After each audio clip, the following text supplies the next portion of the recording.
prior to this project, it was only when you were a prisoner you would do it. Or if you were illiterate and you were getting into, you couldn't sign your name and therefore you would have to give your thumbprint for certain kinds of documents. That is never used otherwise. The assertion is that Aadhaar violates the right to privacy, and the right to privacy is a fundamental right. The original challenge came from a very basic premise that people's biometrics were being collected. This is sensitive information about them that impacts their privacy, and that therefore their right to privacy was being intruded upon by a government project which at that point of time had absolutely no legislative sanction. That is, that Parliament had not passed it in any law. The significance of that is this, that if there is a law, you know the contours of the project. See, there was no feasibility report, there was no document that told us what this project was about.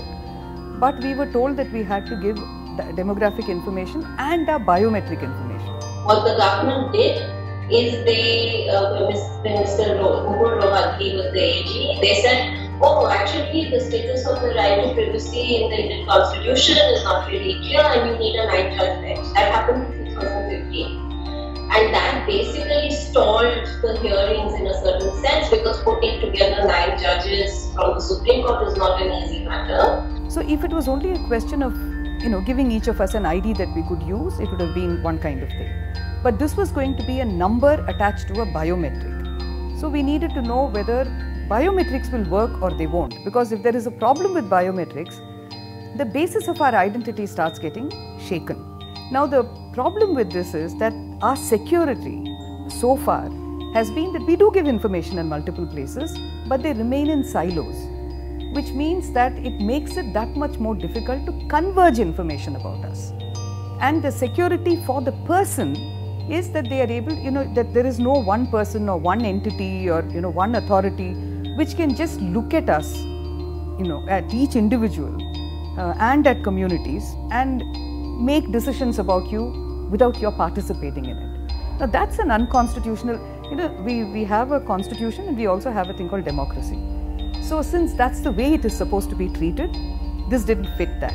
It was taking place in a broad manner where there were no controls on the project, where it was not just about the collection of biometrics but also its sharing across government agencies, as well as subsequently, as the Aadhaar project extended to many other schemes of social life, that it being made mandatory in fact infringed people's rights to life, liberty and other fundamental rights under the Constitution. The fact that there was no law, it was like a fundamental issue that came up.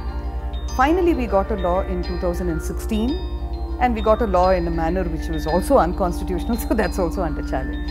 Many concerns that the Aadhaar Act was unconstitutional itself. A, because it was a money bill, that means it was passed as a law that did not allow the Rajya Sabha to scrutinize it effectively. It was said that it is only pertaining to issues relating to finance and did not require the Rajya Sabha, our upper house of parliament, to review or clear it properly. There were also many concerns raised that the provisions of the Aadhaar Act did not match up with other existing Indian laws, including the Supreme Court's own pronouncements on how to protect privacy. The judgment that the 9 judges gave last year is such an amazing victory for the Indian Constitution, for the Indian people, for the Indian judiciary. Like, from every point of view, there is just so much in it that we can use to our benefit, all of us, all the ordinary citizens. And as Aadhaar has been made mandatory in many spheres, there have been specific concerns that other existing rights to welfare or statutory benefits that Indian citizens have been infringed by how Aadhaar is being made mandatory. When we say that constitutionally everybody has, or in human rights terms, that everyone has a right to an identity, that ID is something that we should be able to assert. This was not an ID that we would use. It would be an ID used on us.